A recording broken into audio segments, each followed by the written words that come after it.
Kalau ragu tentang rezeki baca nih ayat nih. Surat 11, surat Hud ayat 6. Wa ma min dabbatin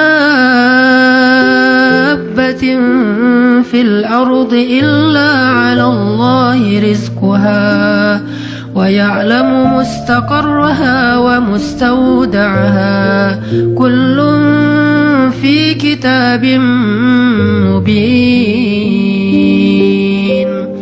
Tidak ada satu hewan melata pun di muka bumi kecuali Allah menjamin rezekinya. Ini amalan hati nih. Ini ayat untuk menguatkan hati kita, bukan menguatkan fisik. Tapi biasanya hati kalau udah kuat, fisik ke bawah. Kan kata Nabi, kalau hatinya baik, yang lain ikut baik. Kalau hatinya buruk, yang lain ikut buruk. Jadi kalau hatinya udah give up, pasti fisiknya jadi lemah. Kalau hatinya tough dan masih punya belief ke Allah, masih punya harapan, maka fisiknya juga akan kuat. Wa ma min dabbatin fil ardi illa 'ala Allahi rizquha wa ya'lamu mustaqarraha wa mustawda'aha.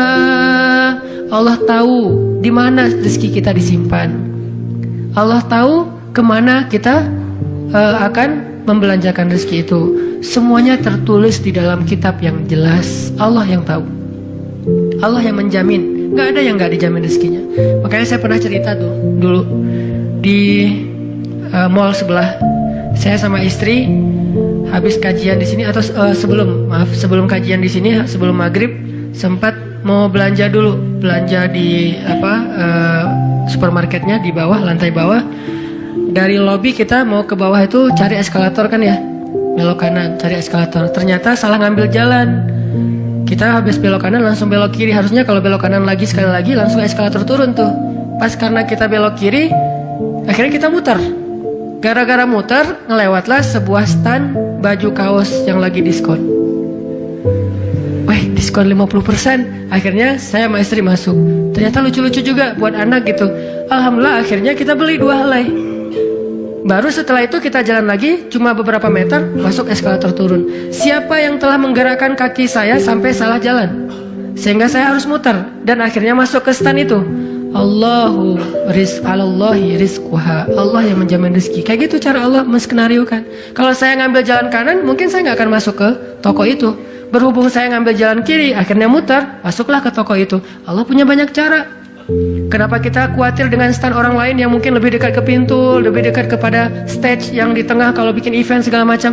Kenapa? Kita udah ikhtiar, dapatnya cuma ini. Kayak lagi ada event, kayak festival gitu, kayak ada bazar. Kita punya banyak stand kuliner kita paling pojok, dekat toilet. Stand kuliner teman-teman kita tuh paling depan. Dan di situ stage banyak acara tausiah segala macam. Oh, kayaknya di situ lebih laku. Belum tentu juga. Bisa jadi pada waktu itu banyak orang yang sakit perut atau apa, akhirnya ya lewat. Aduh, ini kayak seru juga nih di sini nih, makan di sini. Gak usah jauh-jauh sambil nunggu makan. Allah yang punya cara. Saya kan pernah cerita kesasar sampai ke Cirebon. Kenapa kesasar? Ada suatu hari Minggu, kayak lagu. Satu hari Minggu. Ada satu hari Minggu nih. Bingung, kita pengen keluar sama keluarga, sama anak-anak. Kita keluar yuk. Saya bilang ke anak-anak, hayo, kata anak-anak. Kemana? Ke Kota Baru aja. Di situ kan ada jam matahari tuh. Kita lihat jam matahari. Hayo, naik mobil, masuk tol nih. Pas sudah masuk tol Pasteur, berubah pikiran. Terlalu dekat, nggak berasa liburan ya? Ya, terus mau kemana? Ke Jakarta aja yuk, ke Ancol. Ada pantainya. Oh, ayo ke Dufan. Jalan, akhirnya nggak jadi belok pada larang, lurus. Niatnya ke Ancol. Sebelum Cikampek, berubah lagi pikiran. Ancol mah pantainya gitu-gitu aja ya, udah pernah ya. Terus gimana dong, cari pantai baru deh yang di daerah Indramayu, Cirebon gitu. Siapa tahu ada yang lebih bagus, yang masih virgin. Boleh, keluarlah Cikampek. Waktu itu belum ada tol Cipali ya. Keluar Cikampek, akhirnya nyisir Subang, Indramayu, nggak dapat pantai yang kita nyaman nih. Berhenti sebentar, oh nggak nyaman, ini banyak sampah. Akhirnya jalan lagi sampai dari pagi keluar, asar makan empal gentong di Cirebon. Siapa yang mendatangkan saya ke warung empal gentong itu? Pas kita masuk, orangnya bahagia banget gitu. Kelihatan kalau dari pagi itu belum ada yang datang, belum ada pelanggan, sepi warungnya. Karena tempat parkirnya agak nyaman, langsung parkir di situ, makan empal gentong dan ternyata enak, kita bungkus. Orangnya tuh alhamdulillah nih datang dari pagi belum ada yang datang, senang gitu.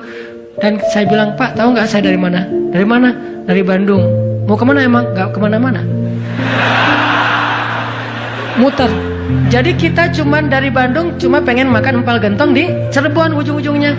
Pulang sampai ke Bandung jam 10 malam, macet lagi tuh di Sumedang karena ada perbaikan jalan. Cuman pengen makan empal gentong, ngasih rezeki ke orang di Cirebon. Kayak gitu banget tuh caranya tuh, coba lihat cara Allah.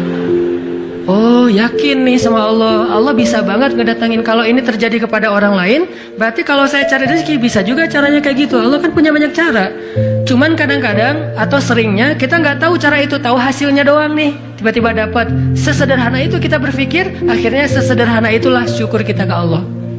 Kalau kita tahu gimana rumitnya rezeki itu datang ke kita, kita akan syukurnya lebih pasti tuh. Masya Allah ya, Allah ngedatangin rezeki ke saya tuh gitu-gitu amat, sampai ada orang yang kesasar sekeluarga, bingung gitu. Tapi kan dia, kalau saya nggak cerita dia nggak akan tahu. Dia pikir cuma orang yang memang tinggal di Cirebon atau emang lagi jalan lewat kebetulan mampir. Artinya karena dia nggak tahu prosesnya, rasa syukurnya juga sederhana. Sama kayak kita nggak mensyukuri masakan istri kita kalau yang udah punya. Istri itu masak tuh rempong loh dari pagi, wah sampai ganti lagi. Kita nggak tahu ya, mungkin istri kita baru belajar masak, gagal 2 kali loh. Itu yang ketiga tuh, nggak enak pula.